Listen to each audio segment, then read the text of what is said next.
I hate when it gets right in your face. God, if I had $1 for every time I've heard you say that. Happy Thursday. Hi, Michael. How are you? I'm good. How are you? I can't complain. No one want to hear it anyway, right?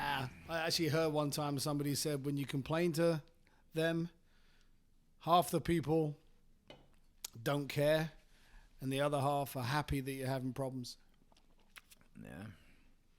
I don't know if that's accurate or not, but If they are, I like to think most people are good by nature. I think most people are. yeah, I think everybody has some good in them. Yeah. You know, that's what I think. So what's going on? So Some people have more good than others. we're tight schedule tonight. You get date night? What do you get going on? I do actually, yeah. I have a date night, going to a little concert this evening, little intimate affair, little acoustic thing. Oh, who's singing? Sean Mullins and a guy called Chuck Cannon, who Sean Mullins had a song back when I was in high school. Yeah, he did. Forget what it was, but Lullaby. yeah, there you go. Right? Yeah, that's him. I had a date night last week. Oh, yeah? Yeah, we went through Axes. I threw axes about a month ago. It's Yeah. kind of fun. Although, after you've thrown about 12, you're sort of ready just to go to the bar. Well, is bring your own beer. So it's just funny. So at the house getting ready, the wife was getting ready. I was like, all right, let me know when you're close to being ready. I'll order the Uber. He goes, Michael. This is my southern accent. Michael, we don't need to take an Uber. We don't need to spend that money. I'm in him. Give me $7. And realistically, if you're going to have one drink, you're better off taking an Uber every single time. He said, no, Michael, no, I'll just drive. I won't drink. I go, you've already had a drink, which means you're halfway to your tolerance. So, you're not going to drive. We'll take an Uber. Date night. We'll take an Uber. We'll spoil ourselves on the $7 Uber. And then we got down to the real reason why she didn't want to take an Uber. Michael, every time we get in an Uber, you just talk to the Uber driver and act like I'm not even there. And it's like you make a new best friend every single time. And I'm like, okay, I didn't realize that was a sensitive point here. I go, I promise you, I will not talk to the Uber driver. I'll say hi, and then I'm going to talk to you. You're my focus tonight's our date night, right? So, okay, all right, so order the Uber, right?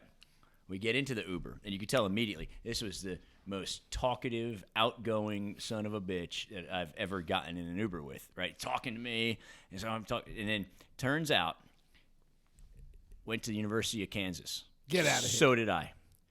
Played on the football team with my roommates, knew the same people.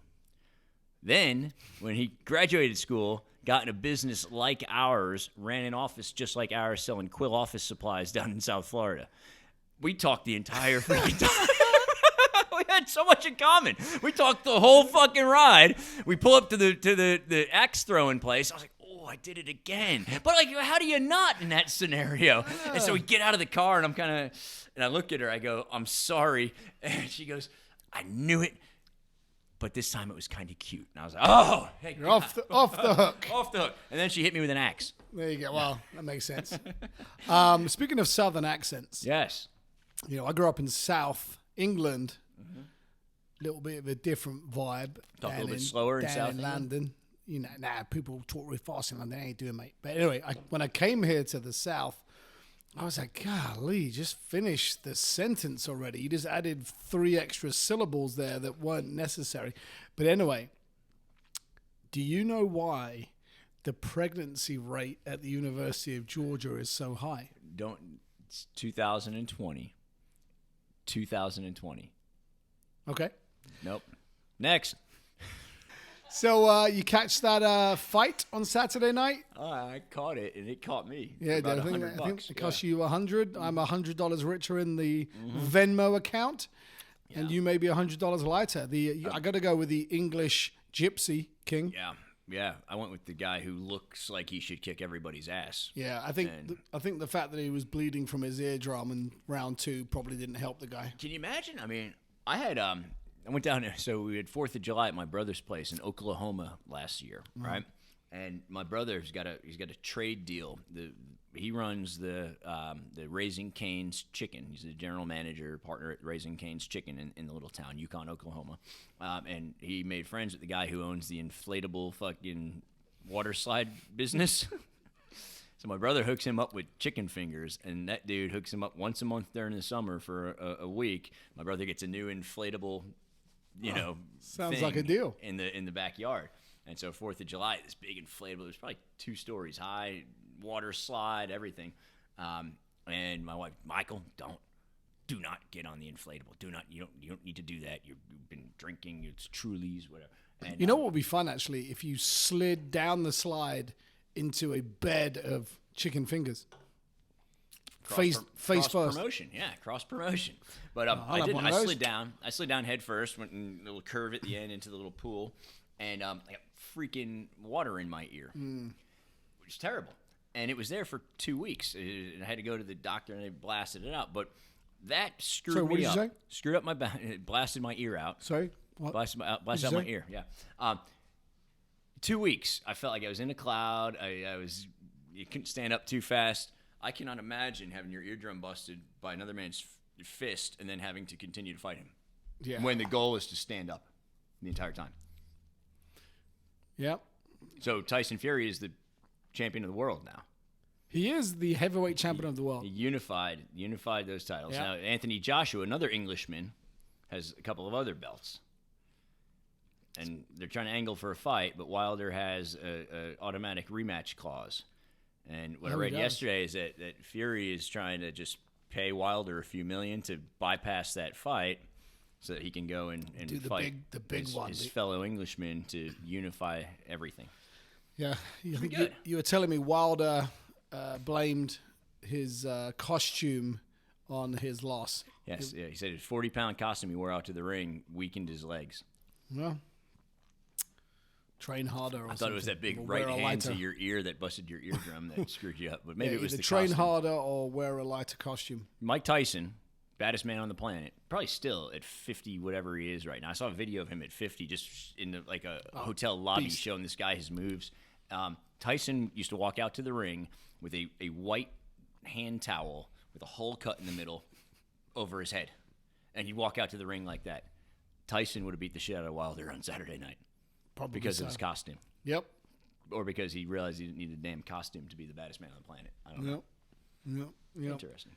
So there's been more in the news about politics, Michael. There has. What do we got? I don't keep up with it really. Caucuses and Caucuses, town meetings, debates, bunch of hot air.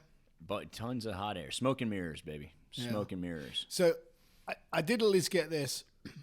So Bernie Sanders, and this is the deal with all of these politicians, right? They have all these cracking ideas.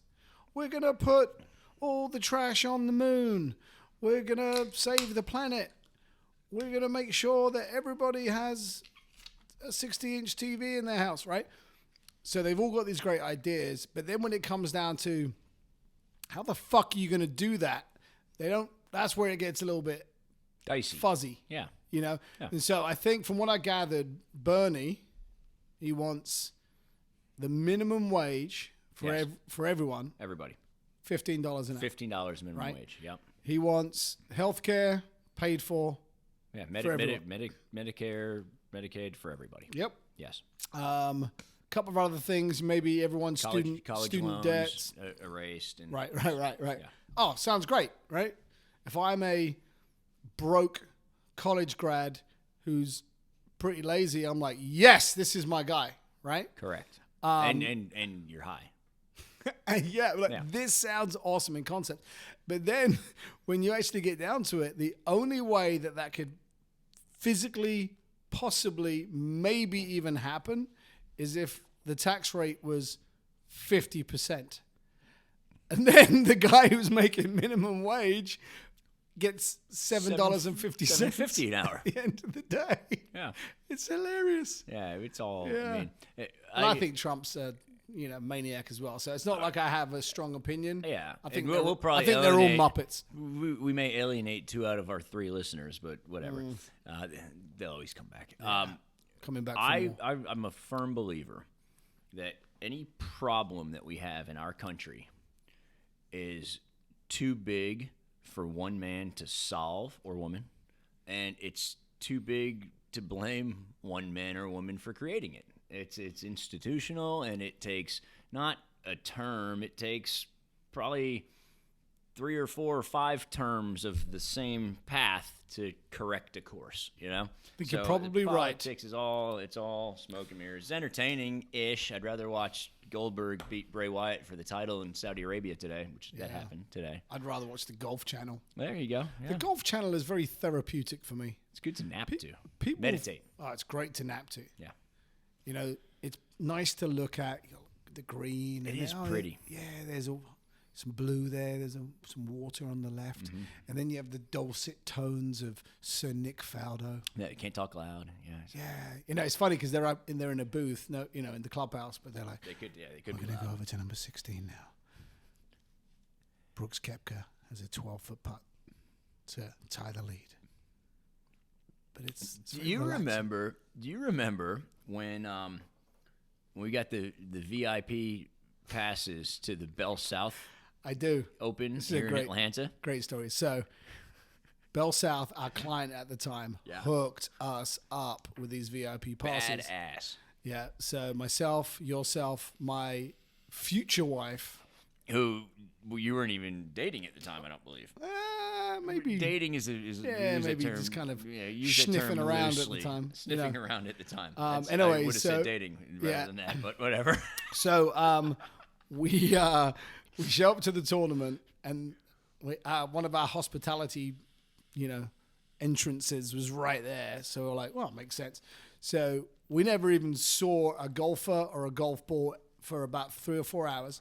We went into the hospitality tent, which is right by number 10T. Yep. Free booze.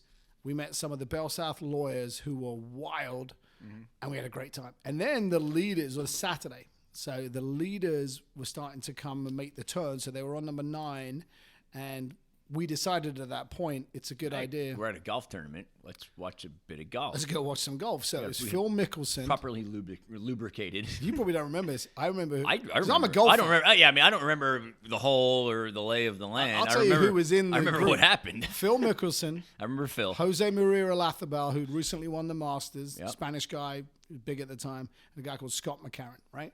So we stumble out there. Bright lights. It's like walking out of the strip club at 7 a.m. Like, when did I the would lights I would come imagine on? it's something When like did that. I'd imagine it's like, when did the lights come on? Yeah, God turned the lights on. We get up by the green, and obviously, it's they got the little banner thing. Hush, please. Everyone's gonna be dead quiet. And they're on the green. Final group. All of a sudden, Kelly's phone starts going. You got to picture a 2006 ringtone. The old Nokia. It's probably 3,000-4,000 people. Maybe not that many. A couple of thousand people. We're sitting on the grandstand. concourse behind the like on top of the grandstand, which it was there maybe 25 rows, and then it's the green, and we're on the. So the golfers stop what they're doing. It's so loud because it's so quiet. They stop what they're doing. They're like looking over like, what the fuck? And then the crowd started getting angry at Kelly. She's meanwhile trying to find her phone in a bag. Can't find it. So it keeps going. And then a lady up in the grandstand goes, get her out of here. Right?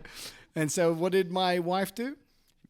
She sat down on her bag, so to muffle the sound. Yeah, to muffle. So you got a group like it starts going off, and people just little by little. I was standing with her, little by little to start like moving away from her. So now it's like she's gonna break dance in front of everybody, but instead it's her phone, and she's panicking. Yeah. So she just puts the bag on the ground and sits on it. Drunk logic. And then we got kicked out.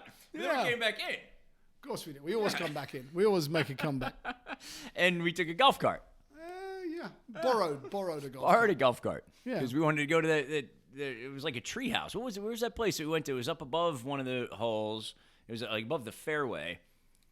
I think it was like a camera stand. Yeah, and so we ended up up there. House. It was like a tree house. So yeah. So we went in little wooden windows, and so we went up there, had a couple of drinks up there. I think then we got kicked out again. Yeah. And then I think we got kicked out permanently that time. Yeah, that was it. The second time was we were ready to go anyway. It was not 3 strikes you're out. We were ready to go before we went out to watch golf. So That was great. Actually, I forgot about That wasn't as a relaxing experience as my reclining initial on point the couch of, and watching the beautiful HD TV. I'm not a golf guy. I'll go golfing with Ed. I won't touch a club. I'll drive the cart. Very good listen at to some driving. Music. I'm good at driving. I'm learning the rules You can too. pull- because you can for pull a the while I would brewskis. just drive right onto the green, and that's not allowed. Yeah, beer's cold. Make a run back for a refill. Make sure our music, get the music. playlist is on point. We got in trouble not too long ago because we had music, right? It was where were we when the guy had a problem with me playing music on my phone because it's so loud. I tell you, the Probably iPhone Capital speakers. City Club. There's a lot of people there that have problems. With No, remember that guy was a jerk. Remember that? He was the younger guy who was probably playing on his uncle's friggin' membership. Such a cock. Like, I come on, man. I blanked him out, but yeah, I do remember him being a get out of here. dick bag. Yep. So, Yeah. Anyway, there you go.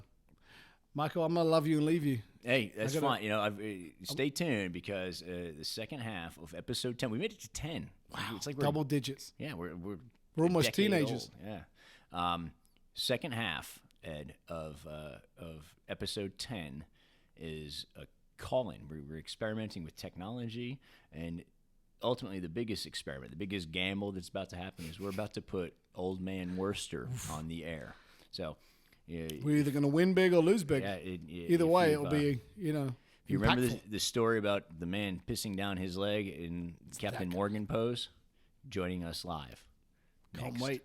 Me neither. I can't. It's only funny because it's true. Indeed. Johnny Worcester. All right. So I met John when I was 23 years old, and he was an old man of 45, I think. Is that right? How old are you now? 44 now, so close. So close, yeah. So I was 23. I'm 39. Yeah. So I was 23. He was 45, and John and I were we were both doing entry level outside sales, and John, he very very quiet. In a previous life, he'd been a male nurse, or is that a male purse? I don't know. Brotherhood of the White Shoe. Brotherhood of the White Shoe. And so John had been a male nurse when I met him, and now we're doing outside sales, business to business, slinging some office supplies. And he was quiet, and the guy who was responsible for John, our buddy Pedro, it was out of town. He says, "Hey Mike, I need you to do me a favor. Can you look after the new guy, John? Make sure he's getting what he needs, while I'm out of town this week." And I said, "Sure." And we whatever, hang out at the office or whatever. And then one night I get back from the field, back from doing sales and shit, and I walk in, and there's John, the quiet former male nurse, new guy, and he's wearing an Irish kilt. It was St. Patrick's Day, and he's now got a skirt on. And I call Pedro. I go, "Hey, you might have a problem." He goes, "What's the problem?" I go, "The new guy's wearing a dress in the office right now. I think it's a little weird."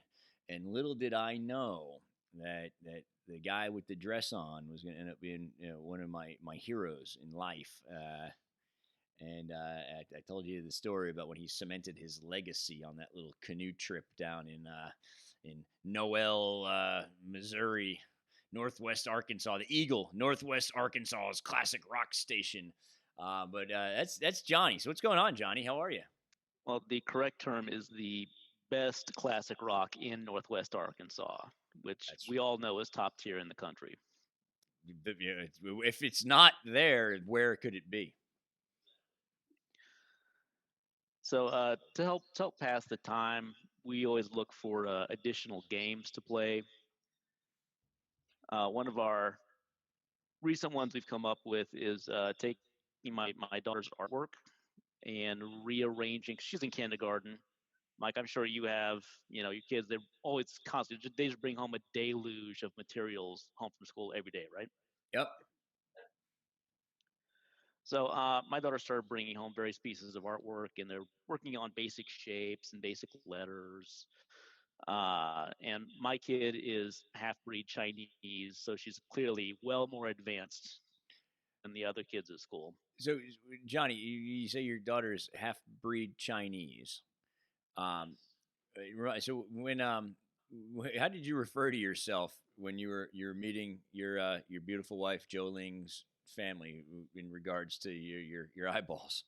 Well, when you see the wedding pictures, it's like playing Where's Waldo, except where's the round eye? The round eye. Yep. So, what I've done is to help pass the time when work flows down, is to take my daughter's artwork, rearrange the shapes into a different form, and see if the other players can guess what the original form was.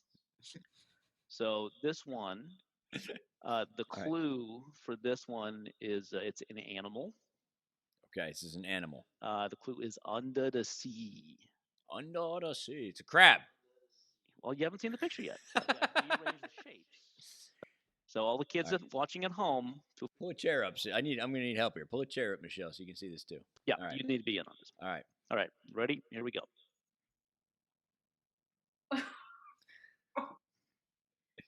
Is that? I'm still going with crab. I don't know why though, just because that was my initial guess. And you're gonna show us the original, right? Yes, I have All the right. original here. All right. So the clue, that was a good clue. Dave jellyfish, guys. It's a jellyfish. How'd you not see that? It's right there.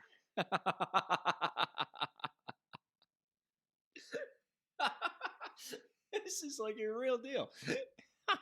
All right, now I get it now. I get it now. All right. I can't take too much of what you say into account. I got to go with my eyeballs. Exactly. All right. My round eyes. I got to use the old round eyes. So what else is going on in Hot Atlanta these days? Oh, that's my only shot. I only get one shot and I fucked it up.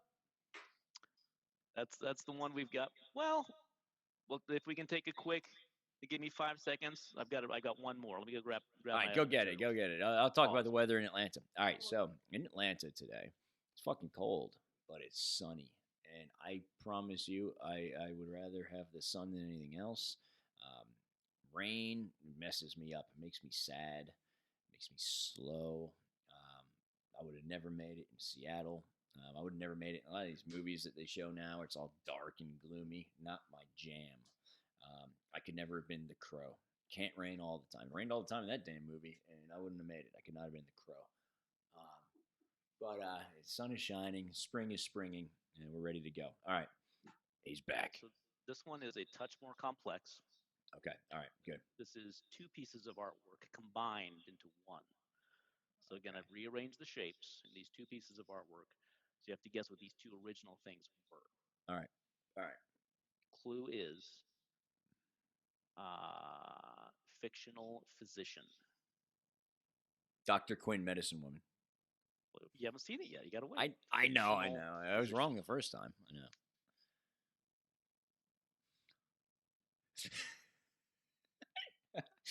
This is it? This is all I get? So this is fictional physician. Hold on, there's 2 of them? Yes. So there's 2 fictional physicians. Well, this is 2 separate entities. Your clue is fictional physician. It's gotta be Dr. Seuss something, but I don't know what from Dr. Seuss. All right, so Michelle says Dr. Seuss. She says something Dr. Seuss. Maybe Lorax. I feel like that if you flip the penis thing over, then it would look like almost like a cartoonish nose. Penis thing? Yeah, I think you just put in your mouth. What'd you think that? No, it's the Cat in the Hat. Okay, yeah. The other one was Thing 2. Thing 2. What do you think it was? Nothing. I thought it was a nose. I thought that could have been a nose. Hence the name of the game. What did you think it was? Yep. All right, so Johnny, I failed that game, 0 for 2. Sure.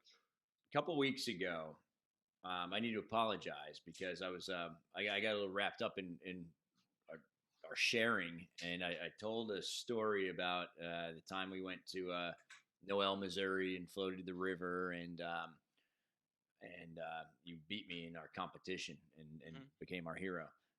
Why don't you give me your side of that story, just so We're full transparency here. I mean, again, not much to tell. I think you covered it all. I would say the precursor would be the only other portion of a story we would need, is that we were both at a low point. Yeah. And like any mature adults, when you're at a low point, the breaks aren't going your way, the going gets tough. You take it out on other people around you, which And is you drink, obviously what we chose to do. And you drink an awful lot. Yes. Of Miller High Life. Light. Yes. Yeah. Yes. Mixing coping mechanisms, alcohol, and emotional abuse has been a tried and true method in this country for generations. Yeah. If there is such a thing as mastering that, we did it that weekend. Labor Day of 2004-ish. Yes. I'm thinking. Still salty about getting robbed at the karaoke contest, but. Oh, that was right. Oh, this is wonderful.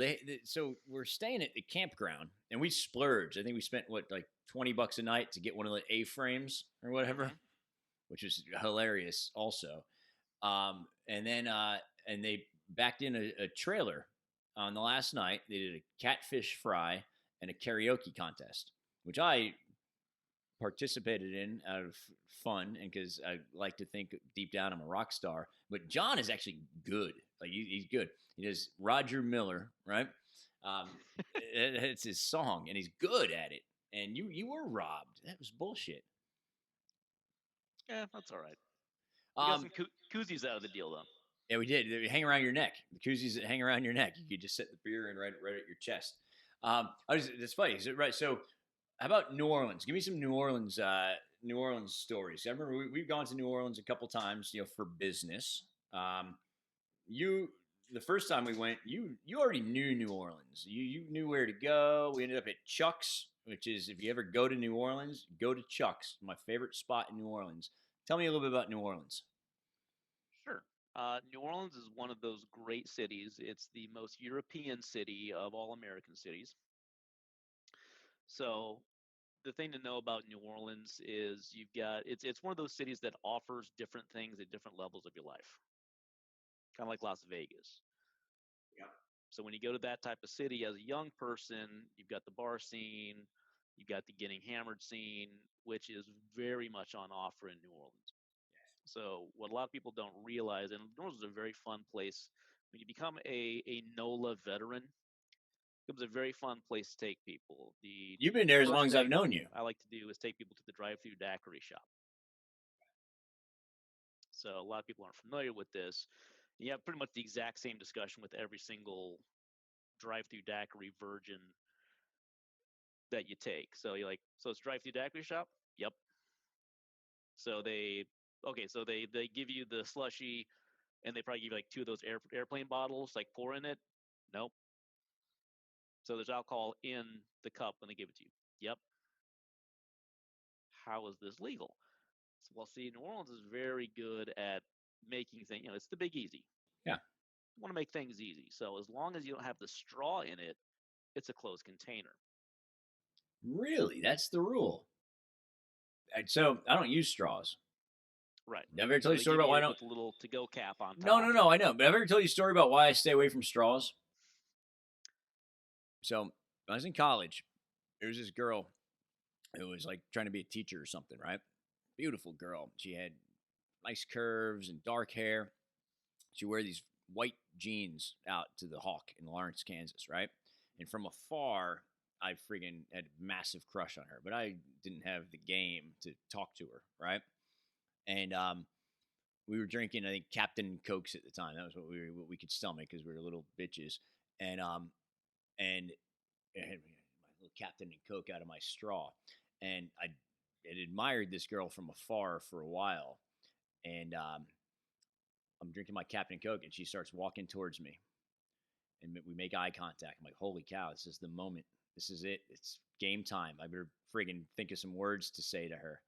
And she comes up to me and she says, do you know that you look gay drinking out of a straw? I've not used a fucking straw since then.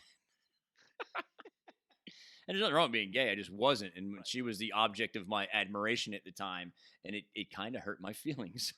Damn.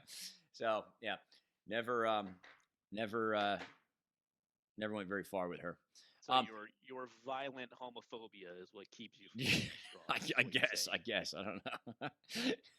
No, it was the fact that she thought I didn't have any interest in her, and I could not communicate in enough words that no, I actually am very interested. Actually, I did have one other conversation with her. And this is almost even worse. So my buddies worked the door at that same bar that we were at, right? I never worked at a bar. For all the time I've spent in bars, I've never worked at a bar. But my buddies worked the door. And in college town, especially back in the 90s, early 2000s, fake IDs were very prevalent. Everyone had them because it didn't take much to make a fake ID. And they realized fairly early the bar is making a ton of money. The guy at the door isn't making anything. So we put together this business where if someone had a fake ID and you knew it was a fake ID, you're standing at the door. These are two big dudes. They were massive, 6'3", 6'4", 300 plus pounds, right? If someone had a fake ID, they would look at them and say, "Hey, this is obviously fake. I'm gonna have to keep it unless you give me $20, and then I'll let you in the bar."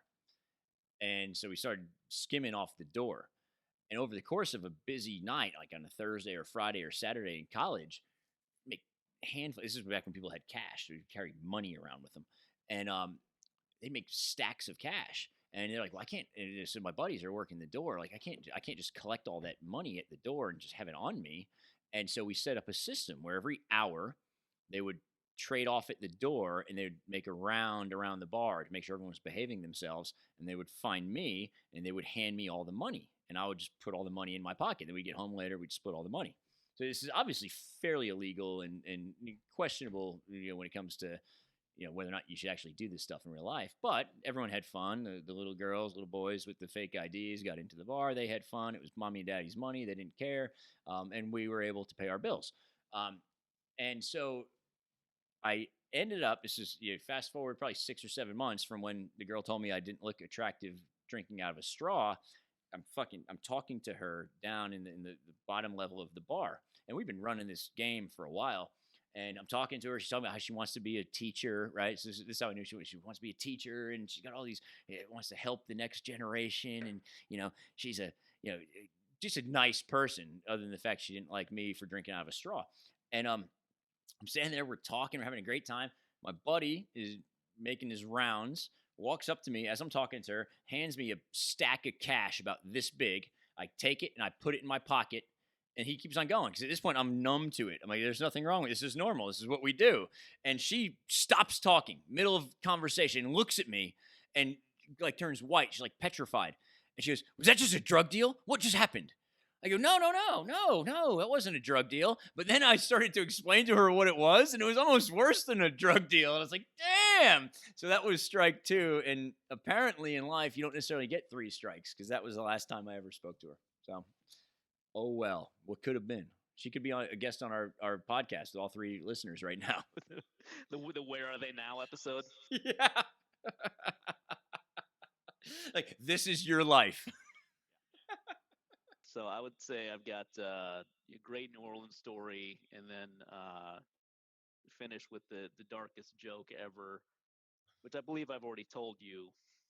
So just to set the record straight, I just cut Ed off because he was about to tell a very inappropriate joke that doesn't fly in this day and age. Just so you know where we're standing right now, 2020. I mean, you can edit this out in post. That's fine. It'll be fine. Well, you know what we'll do? We'll record it. So let's talk about New Orleans. Then we'll have the joke, and someone's gonna have to like sign a waiver, and then we'll just send it to them just on the low. Yep, I love it. Okay, we can put a waiver together, right? Yeah.